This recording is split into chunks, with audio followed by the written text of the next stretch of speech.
To more Monday, Tuesday, Thursday, Friday episodes. I'm your host, Aman, and today I'm going to be talking about the Eagles Chiefs game that happened last night. The Eagles won in a tight victory, 21 to 17. It was a defensive masterclass by the Eagles that propelled them to the victory. And so we're going to talk about that for the episode. But before we start, make sure to follow us on all social media platforms because these 10-minute episodes are posted exclusively on YouTube, which is why if you search for them on Spotify or Apple, you won't find it. But you will find weekly episodes every Saturday, normal 30, 40, 50-minute episodes where we talk about all sports topics. But with these Monday, Tuesday, Thursday, Friday episodes and the shorts daily on TikTok and YouTube, you guys have been killing it. We're breaking channel records almost every day, it seems like. So keep it up. We really enjoy what we do. But this way, we're covering all sports topics that literally happen during the week. So you're literally getting content daily from us. But let's start talking about the Eagles Chiefs game. I mean, early on, it was looking like the Chiefs were going to run away with this. I mean, A.J. Brown all game, I believe, had one reception, 8 yards. At least in terms of fantasy for me, I had already secured my win, and I had A.J. Brown playing, and he got 1.8. So luckily that really didn't matter.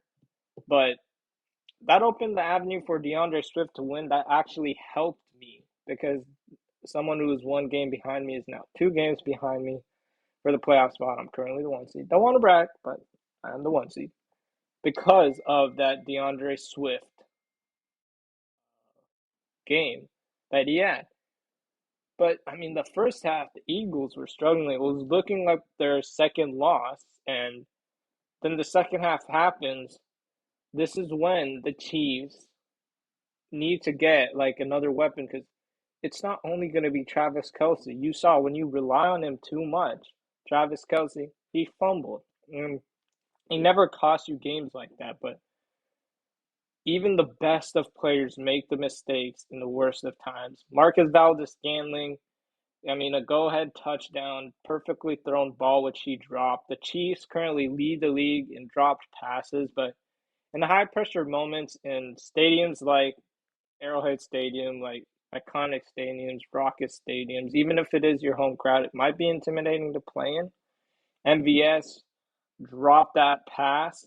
Who knows? Eagles could go down and score field goal to tie it or a touchdown to still win if MVS scores that touchdown. But instead, it ended in an Eagles win. And even on the 4th and 25, the Chiefs nearly converted it, but that was another drop pass. And so I get where players come from and defending each other when they say that, oh, it's bright lights and everything like that. And I respect that.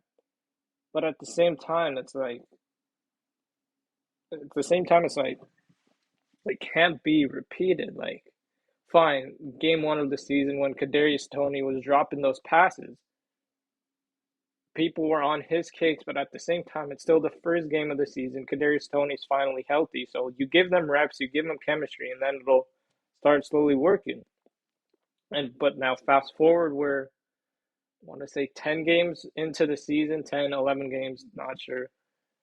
And you still got these Chiefs receivers dropping passes in key moments, and you can't have that. And it's not like the Chiefs are struggling. They're still one of the best teams in the league, but they could potentially be undefeated if drops didn't happen. And it's crazy to me. And you see the losses that the Chiefs and Eagles had. One of the losses for the Chiefs were against the Broncos, and the only loss for the Eagles were against the Jets. Not teams that many people thought they would beat. And so now you got them meeting each other for the first time this season in a Super Bowl rematch, the Chiefs versus the Eagles. Like I said, the Chiefs were firing on all cylinders, 17 to 7 at halftime, and then it was just defensive takeover into the second half. Like Jalen Carter is doing wonders to that defense. Like he fell right into the Eagles' laps. Like it was just a perfect draft pick. The Eagles just stay on top, man. It seems like because they hit on almost every single draft pick. It seems like, and so I think the Chiefs, their second round receiver, Rashee Rice, and again, I'm not saying this because I'm biased because he's an SMU guy, and obviously I go to SMU. You guys have seen it throughout the episodes.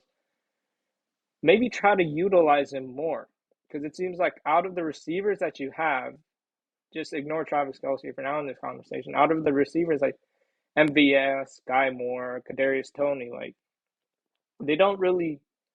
Rasheed Rice doesn't drop as many passes compared to them, and when you're in the red zone, he's a really reliable target, other than Travis Kelce. Because again, you can't gas the same player out because even the best of players make mistakes in the clutchest moments, and that's what that fumble was. And so now, after that, it opens up avenues for big throws and big plays for the Eagles to call, and that's what that 41-yard pass to Devonta Smith was.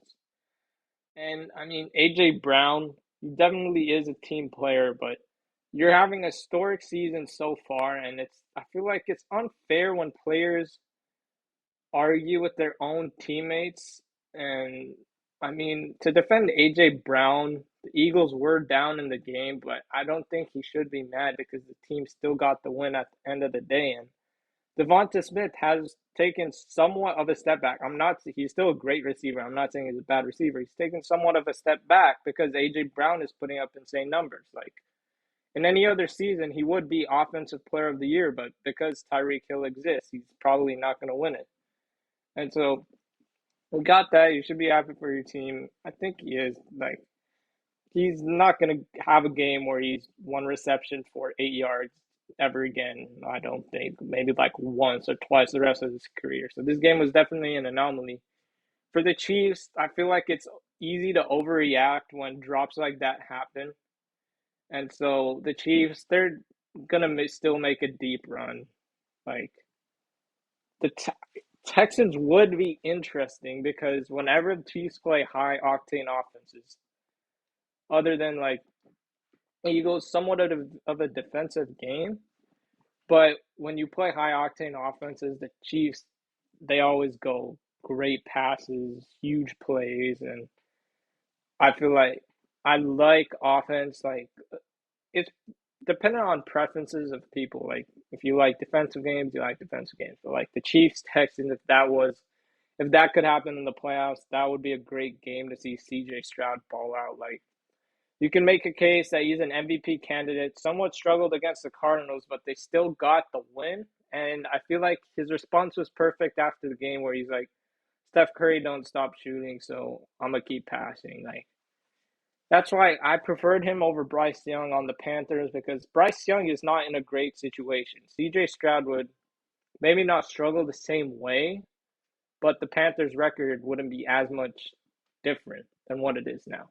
Even though CJ Stroud would not struggle like Bryce Young is doing. Like I'm not saying Bryce Young is bad. I think just give him time because Panthers, compared to the Texans, do not have the weapon CJ Stroud has. But if CJ Stroud was on the Panthers, he may have struggled, may have led to the Panthers to like maybe like 4 wins or 3 wins or whatever. But he's balling out on the Texans and D'Amico Ryans. And any other year, you win coach of the year. But I mean, Dan Campbell, what he's turned that Lions team into, it's just something to behold, man. 8-2 start, likely to be the 2 seed. I mean, the Niners Eagles game, that is going to be a movie. Especially Javon Hargrave saying that if Brock Purdy didn't get hurt, the Niners would have beaten the Eagles.